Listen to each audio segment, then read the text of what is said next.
Fala aí, meu povo. Começou a Copa do Mundo, hein? Começou a Copa do Mundo com um incrível México 2-0 na África do Sul. Para quem falava que Copa do Mundo não tem jogo ruim, tem que achar México e África do Sul um bom jogo. Eu já aviso para vocês, antes de eu falar alguma coisinha desse jogo aqui, mas eu já aviso para vocês que a primeira fase da Copa a gente vai ter muitos jogos como esse, né? Quando a Copa do Mundo sair de 32 para 48 seleções, dá muita oportunidade para que as seleções muito frágeis disputem a Copa. É o sonho delas, elas têm alguma chance de participar, de serem felizes, de contar alguma grande história, mas é claro que cai o nível técnico. Então, até o final de junho, a gente vai ter muitos jogos fracos mesmo na primeira fase. Esse aqui, acho que nem é o mais fraco deles, acho que a gente vai ter muitos jogos ainda piores do que México e África do Sul. São dois times que ainda podem estar, o México deve estar na segunda fase, porque quem ganha o jogo já tem muita chance de passar para o mata-mata, mas a África do Sul ainda tem ali a sua oportunidade também de se classificar, mas a gente vai ter jogos de seleções bem mais frágeis. Tem um Jordânia e Argélia que espera aí a gente daqui a pouco, um Cabo Verde e Arábia Saudita, e por aí vai. Então a Copa do Mundo de 48 seleções dá essa oportunidade, né, de muita gente participar, de ser feliz, de contar uma grande história, mas também tira nível técnico, por enquanto, tá? Porque eu também acho que é uma boa você ter 48 seleções, porque você tendo depois uma fase a mais de mata-mata, você tem mais emoção, né? Você tem a partir do mata-mata menos margem de erro, menos chances de ter um dia ruim, mais uma bola qualquer aleatória que entra e que deixa o jogo de uma grande seleção complicada, então eu acho que vai ter mais graça a Copa, apesar de mais jogos ruins na primeira fase, porque a gente vai ter mais emoção a partir de uma fase a mais de mata-mata. Enfim, jogo no mítico estádio Azteca, vitória do México por 2-0, estádio lotado, uma festa de abertura bonita, protestos na cidade do México durante toda a semana, né? Muitas filas também, o pessoal teve que chegar bem mais cedo. Eu acho que isso vai ser uma tendência da Copa do Mundo, ter que chegar muito cedo, porque tem muitos e muitos controles de segurança. Até a gente que está participando de treinos aqui, a gente também está vivendo isso, assim, controles de segurança bastante grandes e muitas medidas de segurança também. Então, para o torcedor que está indo nos jogos e que irá aos jogos a partir de agora, isso vai ser uma complicação. Além do preço dos ingressos, estava aqui assistindo a televisão dos Estados Unidos e eles entrevistando alguns torcedores, uns falando que gastou mais de 20 mil reais para assistir o jogo, 25 mil reais para assistir o jogo, para assistir esse primeiro jogo da seleção mexicana. Do México, falando de jogo em si, conseguiu aproveitar bem uma seleção muito frágil do outro lado. O México não fez um bom ciclo, não precisou disputar eliminatórias, né, porque já estava automaticamente classificado, mas a gente vai ver os últimos jogos do México são de resultados ruins. Terminou 2025 muito pressionado, muito criticado o México, porque tinha perdido as últimas partidas. Não é uma seleção que chame muito a atenção.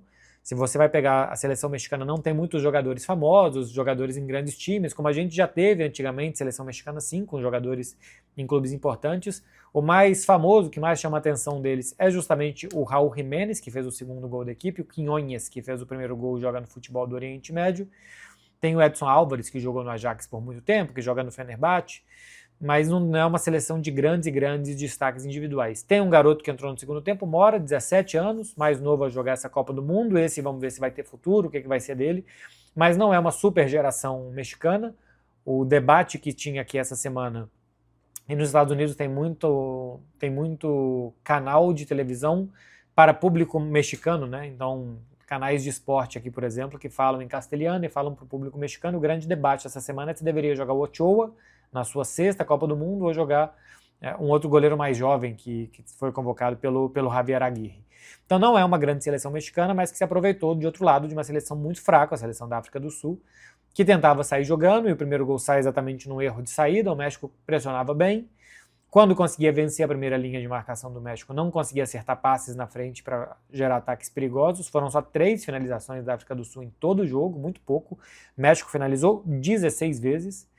Fez o primeiro gol muito cedo com Quiñones e depois, no segundo tempo, chegou até alguma vaia para a seleção do México e alguma ansiedade no estádio, porque o time estava com um jogador a mais. No início do segundo tempo, a África do Sul teve um jogador expulso. Aliás, o Wilton Pereira Sampaio fez uma boa arbitragem. Acho que não deveria ter expulsado o jogador do México, Montes, no final, porque eu não acho que era uma chance clara e manifesta de gol. Teria cobertura, não estava indo em direção ao gol, eu não teria expulsado.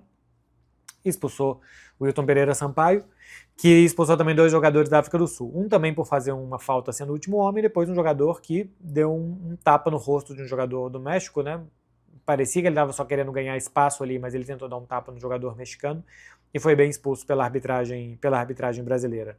A gente ainda não viu as novas medidas anti-cera sendo utilizadas, o jogo nem demandou tanto isso, de bater lateral em 5 segundos, de bater tiro de meta em 5 segundos, 10 segundos para substituições, a gente não viu nenhum tipo de sanção ainda nesse jogo, um tipo de interferência em relação a isso, ou em relação a VAR para escanteio, né? Lembrando que o VAR entra para retirar um escanteio.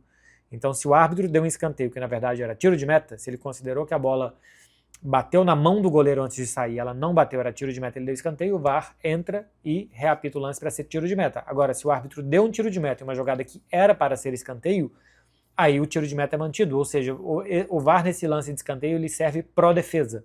Ele não serve pro ataque, né? Ele serve pro defesa, ele não vai transformar tiros de metas equivocados em escanteio, mas ele vai transformar escanteios equivocados em tiros de meta. A gente não viu essas novidades da arbitragem para essa Copa do Mundo serem aplicadas pelo Wilton Pereira Sampaio nessa primeira rodada. Teve esse rum-rum da torcida no segundo tempo, porque o México tinha um jogador a mais, jogava contra uma seleção muito frágil e não é que não conseguia fazer o segundo gol, não forçava para fazer o segundo gol, teve muita paciência o México, tentando acho que também controlar alguma coisa de ansiedade.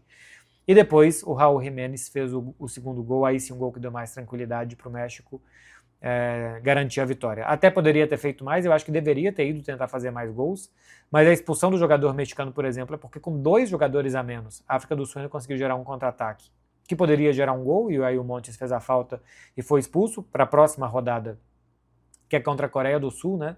É o adversário mais forte que o México acho que vai ter nessa primeira fase, não vai contar com um defensor, mas venceu bem, conseguindo mais um pontinho, o México basicamente se garante já, com 4 pontos, deve se classificar, são 8 dos 12 terceiros colocados que vão se classificar, então o México deve se classificar se fizer um pontinho a mais nos 2 próximos jogos, e pelo menos para os 16 avos de final. Na última Copa do Mundo, o México não passou da primeira fase, e antes, desde 94, em todas o México foi, em todas ele caiu nas oitavas de final. No primeiro mata-mata. Agora o primeiro mata-mata é antes das oitavas.